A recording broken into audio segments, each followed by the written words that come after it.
So, happy birthday to you. Follow lang yung words by words. Kasabay nung bow. Happy birthday to you. Medyo mahirap i-explain yung different kind of note na to. So, since familiar naman dun sa kanta, shortcutin ko na lang. So, ngayon, umpisa natin sa D. Yung natutunan nyo dun sa previous lesson, nandito lahat yun. So, explain ko muna yung first part. Ito, happy birthday to you. Yung you na yun, medyo mahaba. Habaan natin yung bow. Happy birthday to you.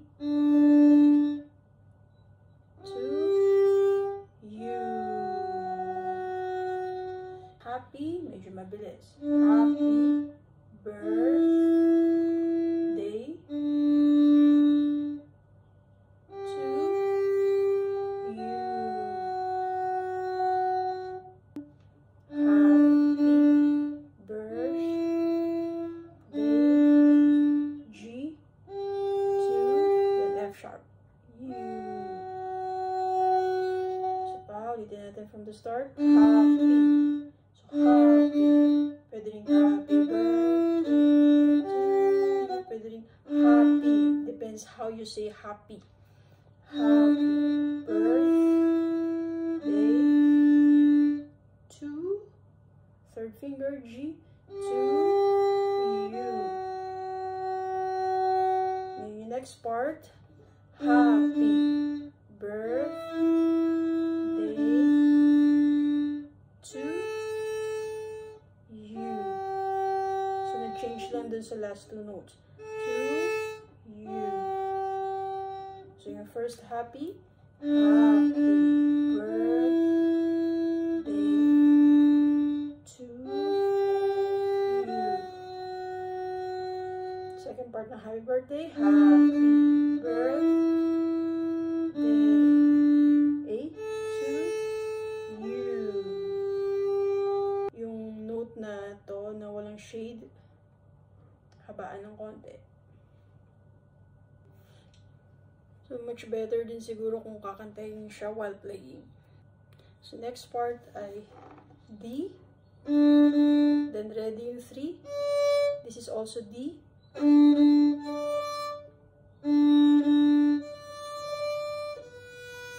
So, happy. Letter D. This is D string, lower. Then, this D also, but higher. Happy birthday. Lagay yung 1, 2, 3 ha. Happy birthday. Then B. Day. Happy birthday. Yung next part na yun, medyo hirap siya. So, happy birthday. Lagay yung 3. G. Happy F sharp birthday. Then happy birthday, happy birthday.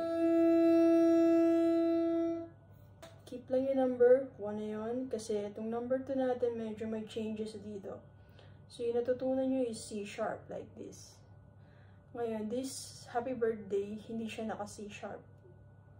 Kadikit siya ng 1. So, keep yung 1 and this number 2. Second string. Second string siya. Ito yung last note. Na-play natin. E. Tapos, lagay yung number 2 dito. Happy birthday. Happy birthday. Happy birthday. Magkadikit dit. Yung B, tsaka number 2, magkadikit this time. Yung natutunan nyo sa akin is C sharp. Pero dito sa happy birthday, wala siyang C sharp. So, itong number 2, mag-lower siya close to number 1. So, C, B, G. A, G. Ito natin from the start. Happy birthday to you. Happy birthday. Or pwede nyo rin siyang gawin happy birthday. Happy. Change yun ng konting happy birthday. Pwede naman ganun. Depende sa inyo. Pero yung notes nandoon lang. Pwede nyo rin siyang i-switch sa ibang string. For example, gusto nyo siyang medyo mataas, pwede kayo mag-start sa A. Kung gusto nyo medyo mataas na version ng happy birthday, pwede rin sa mababa.